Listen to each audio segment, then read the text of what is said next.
wabarakatuh. Maaf mengganggu waktunya Bapak Suparman. Iya. Selaku Kepala Sekolah SD Negeri 3 Wirologo, saya ingin berbincang-bincang terkait kasus yang ada di SD ini. Boleh Bapak? Boleh, silakan Bu. Terima kasih ya.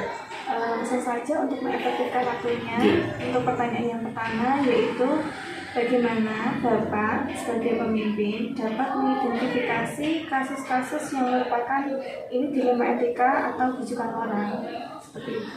Ya, terima kasih Bu Devi, bahwa baru-baru ini memang ada sedikit kasus yang merupakan dilema bagi kami, yaitu terkait dengan diangkatnya seorang guru agama yang di kami yang telah diangkat menjadi P3K dari menempatkan tempat yang baru yang menjadi pilihan Bapak Zainal Abidin SDIP. Itu yang menjadi dilema. Itu termasuk kasus yang dia. Bagaimana Bapak menjalankan pengambilan keputusan di sekolah, terutama untuk kasus di mana ada dua kepentingan yang sama-sama benar, seperti kasus tadi. Nah, selama ini langkah-langkah yang kami lakukan, kami sudah bermusyawarah dengan teman-teman guru, maksudnya untuk mengambil tenaga dari luar, namun itu pun terbentur dengan peraturan bahwa kita tidak boleh mengambil ataupun memasukkan tenaga GTT baru. Itu yang menjadikan dilema, sehingga yang kami alami selama ini sampai saat ini ya masih kosong, dalam arti guru agamanya tidak ada. Sedapat mungkin guru-guru kelasnya untuk membantu sedikit-sedikit mengenai materi pendidikan agama. Gitu. Ya. Langkah-langkah atau prosedur seperti apa yang biasa Bapak lakukan? Nah, selama ini karena seperti yang saya katakan tadi, bahwa tidak boleh mengangkat tenaga baru, maka saya mengambil langkah untuk melapor ataupun memberitahukan kepada atasan kami, yaitu di Sattor Dijang, agar di SD kami itu diberi tenaga bantuan untuk mata pelajaran pendidikan agama Islam. Nah, dengan adanya itu kami sudah melaporkan, namun sampai sekarang pun belum bisa masuk di SD kami, ataupun barangkali tenaganya belum bisa dikaji SK dan sebagainya, kurang tahu. Selama ini belum bisa masuk di SD kami. Jadi masih kosong ya? Masih kosong, selama ini masih kosong. Ya. Hal-hal apa saja yang selama ini Bapak anggap efektif dalam pengambilan keputusan pada kasus-kasus dilema etika? Yang artinya yang dimaksud di sini adalah yang merupakan efektif untuk memberikan materi pada anak terkait dengan pendidikan agama, yaitu tadi sebisa mungkin para bapak dan ibu guru kami harapkan untuk memberikan materi agama sebisa mungkin yang terkait dengan Arab mungkin yang tidak bisa adalah dikasih, tapi yang terkait dengan materi-materi biasa terkait dengan bab agama ya sebisa mungkin bapak dan ibu guru saya suruh menyampaikan pada siswa. Sesuai guru kelasnya masing-masing? Iya, sesuai dengan guru kelasnya. Yang kelima, hal-hal apa saja yang selama ini merupakan tantangan dalam pengambilan keputusan pada kasus dilema etika? Tantangan, pasti kan ada tantangan gitu Pak? Iya, ya itu terkait dengan pertanyaan berikutnya tadi, bahwa tantangan yang kami hadapi terkait dengan terutama di kelas 6 itu nanti kan sebentar lagi juga ada ujian, kemudian ada semesteran dan sebagainya. Kalau materi semua dari mata pelajaran pendidikan agama belum bisa tercover, itu kan merupakan merupakan tantangan bagaimana nanti anak-anak didik kami bisa menyerap materi yang harusnya diterima pada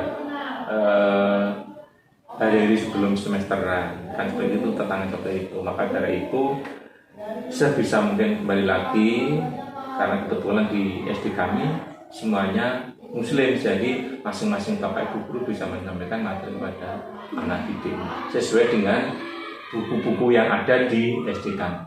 itu. Takutnya nanti malah ketinggalan. Nah, betul itu yang kami harapkan seperti jangan sampai anak-anak itu juga sampai ketinggalan jam. Apakah Bapak memiliki sebuah jadwal tertentu dalam menyelesaikan sebuah kasus dilema etika? Apakah langsung diselesaikan di tempat itu juga atau ada jadwalnya sendiri untuk menyelesaikan? Bentuk atau prosedur seperti apa yang Bapak jalankan? Ya, terkait dengan penyelesaian masalah etika tadi, kami juga tidak melangkah serta-merta kemudian memutuskan, kami tetap bermusyawarah dengan dewan-dewan guru. Kemudian langkah yang berikutnya memang setelah ada keputusan dari semua dewan guru, kami melangkah ke atasan, dalam arti ke pengawas juga. Setelah ke pengawas, saya lanjutkan ke satpol. Kalau satpol sudah bisa memberikan keputusan, nanti akan dikasih bantuan dan sebagainya, sudah. Tetapi kalau memang itu tidak bisa, harus saya harus ke dinas, seperti itu langkah kami. Iya, ke dinas Jepara, karena ya segera nanti siswa-siswa SD Muropo itu segera mendapatkan guru mapel ataupun guru bidang studi. Ya. Adakah seseorang atau faktor-faktor apa yang selama ini mempermudah membantu Bapak dalam pengambilan keputusan dalam kasus-kasus dilema etika? Ya, terima kasih. Terkait dengan itu, Ibu, bahwa faktor-faktor yang selama ini mempermudah kami, yaitu tadi kami di SD 3 Mulyopo itu Bapak dan Ibu gurunya sudah katakanlah seseorang sudah dewasa, sehingga mudah untuk diajak komunikasi, sehingga kami betul memahami masalah yang dialami di SD 3 Mulyopo, sehingga Bapak dan Ibu guru itu sangat membantu. Setelah itu kasus saya ajukan ke atasan, ya, jadi keputusannya memang kita ambil secara bersama-sama untuk kepentingan bersama, memajukan kita bersama, sehingga dalam satu lingkup keluarga SD 3 Mulyopo itu bisa bersama-sama. Dari semua hal yang telah disampaikan, pembelajaran apa yang dapat Bapak petik dari pengalaman Bapak mengambil keputusan dilema etika tadi? Ya, terima kasih. Nah, dengan adanya berbagai pertimbangan, berbagai permasalahan tadi, memang masalah yang seperti itu kami sudah berusaha untuk mengakomodir dari berbagai masalah itu. Memang itu merupakan kebijakan dari pemerintah, bagaimana supaya masalah yang kami alami itu bisa terselesaikan, dalam arti kalau tidak boleh mengangkat seorang yata yang baru, ya segera dikasih guru, Bisa dari P3K, bisa dari P3K, ataupun sementara dikasih bantuan dari guru-guru lain yang mungkin jamnya kurang mencapai 24 jam, kan seperti itu. Walaupun toh barangkali di sini beberapa hari dan nanti dikasih bantuan yang lain, itu yang kami harapkan, sehingga siswa-siswa kami tidak terkantong-kantong ataupun tidak ketinggalan dengan materi yang anak-anak terima, seperti itu. Harapan kami seperti itu, sehingga pengalaman seperti itu segera terselesaikan, jangan sampai berlarut-larut sehingga menjadikan beban kepada Bapak dan Ibu yang lain, seperti itu. Sehingga kami mengharap kebijakan daripada pemerintah untuk segera merealisasikan seorang guru, ataupun dia kurang beragama, ataupun ya seperti itu tadi, bantuan ataupun dari guru lain sementara untuk mencukupi kebutuhan anak-anak kami di dalam menerima pelajaran, seperti itu. Ini terima kasih atas waktu yang telah Ya, diberikan. sama-sama Ibu. Ya. Sudah meluangkan waktunya, sudah menceritakan kasus yang terjadi di sini, bagaimana cara menyelesaikannya. Terima kasih banyak. Sama-sama Ibu, semoga bermanfaat dan ini menjadi